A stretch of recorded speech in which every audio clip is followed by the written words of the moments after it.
Hello, all you film freaks and movie maniacs out there.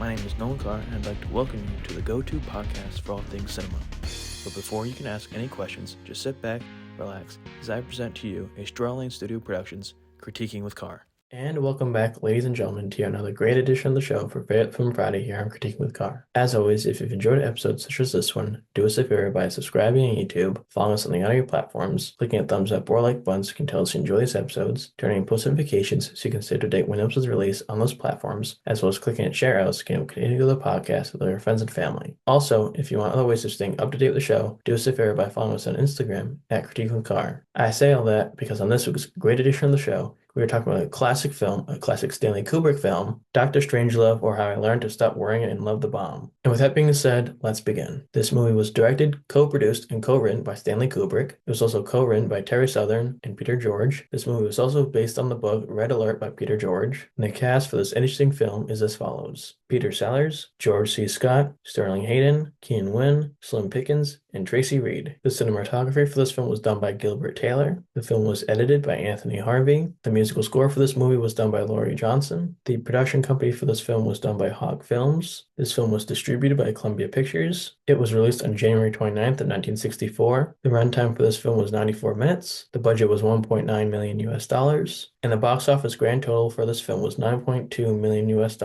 The short list of accolades for this film are as follows. At the BAFTA Awards, the movie won Best Film, Most Outstanding British Film, and Ken Adam for Best Art Direction. At the Writers Guild of America Awards, Stanley Kubrick, Peter George, and Terry Southern won for Best Comedy Screenplay. At the New York Film Critics Circle Awards, Stanley Kubrick won for Best Director. And finally, last but not least, at the Hugo Awards, the movie won for Best Dramatic Presentation. And now it comes time for one of my two favorite moments, which is I list off the top 10 highest-grossing films for that year's release, being 1964's Dr. Strangelove. Coming in at 10th place on this list was The Pink Panther. It was distributed by United Artists. Its worldwide gross was $10.9 million US. It stars David Niven, Peter Sellers, and Robert Wagner. Coming in at number 9 on this list was The Unsinkable Molly Brown. It was distributed by MGM. Its worldwide gross was $11 million. It stars Debbie Reynolds, Harvey Presnell, and Ed Begley. Coming in at number 8 on this list was A Hard Day's Night. It was distributed by United Artists. Its worldwide gross was $11 million. It stars The Beatles and Wilfred Bramble. Coming in at number 7 on this list was What a Way to Go. It was distributed by 20th Century Fox. Its worldwide gross was $11.1 million. And it stars Shirley MacLaine, Paul Newman, and Robert Mitchum. Coming in at number 6 on this list was A Shot in the Dark. It was distributed by United Artists. Its worldwide gross was $12.3 million. It stars Peter Sellers, L.K. Summer, and George Sanders. Coming in at number 5 at the halfway mark on this list was The Carpetbaggers. It was distributed by Paramount Pictures. Its worldwide gross was $40 million. It stars George Peppard, Alan Ladd, and Bob Cummings. Coming in at number 4 on this list was My Fair Lady. It was distributed by Warner Bros. Its worldwide gross was $72.7 million. It stars Audrey Hepburn, Rex Harrison, and Stanley Holloway. Coming in at number 3 on this list was From Russia with Love. It was distributed by United Artists. Its worldwide gross was $79 million. It stars Sean Connery, Pedro Menderes, and Lottie Lana. Coming in at number 2 on this list was Mary Poppins. It was distributed by Buena Vista Productions. Its worldwide gross was $103.1 million.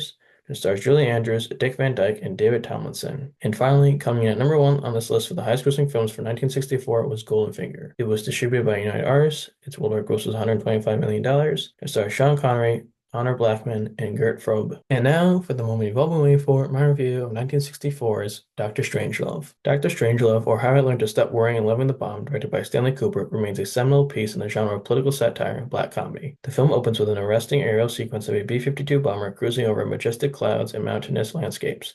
This opening sets a tone of a grandeur and impending dread, reflecting the gravity of the film's subject matter. As the bomber along with its crew head towards its mission, the film's satirical edge begins to sharpen. The crew members are depicted with unique quirks and personal routines, creating a sense of individuality and humor amidst the dire mission. One of the film's highlights is the character of General Buck Turgidson, portrayed by George C. Scott. Turgidson epitomizes the quintessential, unabashedly patriotic military man. His performance delivers a blend of bravado and vulnerability, particularly evident in his interactions with his secretary and his manic behavior in the war room. Scott's portrayal adds layers of complexity and humor to his character, making Turgidson one of the film's most memorable figures. The war room itself is a cinematic triumph, designed with a grandiose, ominous aesthetic that underscores its significance. The tension in these scenes is palpable, with the vast, stark setting mirroring the high stakes of the geopolitical crisis. Peter Sellers' dual role as President Merkin Muffley and Group Captain Lionel Mandrake further enriches the film. His portrayal of Muffley is notably more compelling, capturing the seriousness and beleaguered composure of a leader caught in an existential crisis. Introduced in the midst of a potential catastrophe,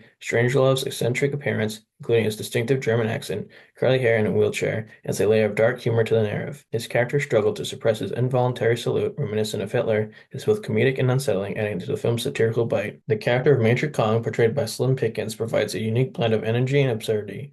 His daring actions in the cockpit, including his final moments with the bomb, are a striking mixture of heroism and dark comedy. Kong's enthusiasm and ultimate demise encapsulate the film's blend of satire and tragedy. The film's use of Vera Lynn's song "We'll Meet Again" during the depiction of the Doomsday Device's activation is a striking choice. It juxtaposes the serene and nostalgic feel to the song with the horrific reality of nuclear annihilation, enhancing the film's satirical edge. Despite its strengths, Dr. Strangelove is not without its flaws. The film's pacing can be a challenge, particularly in its slower segments. The deliberate pace may lead to periods of disengagement as the narrative meanders through various subplots and character interactions. The character of Brad Dupree, though integral, feels somewhat out of sync with the rest of the film. While Sterling Hayden's portrayal of Brigadier General Jack Strong, the film's depiction of his character's madness and subsequent actions may come across as overly dramatic to some viewers. The exaggerated nature of his character can sometimes overshadow the more nuanced elements of the film. In conclusion, Dr. Strangelove is a classic of black comedy and satire, blending sharp political commentary with dark humor. The film excels in its portrayal of military absurdities and Cold War paranoia with standout performances by George C. Scott and Peter Sellers. The war room scenes in the film's satirical edge are particularly engaging,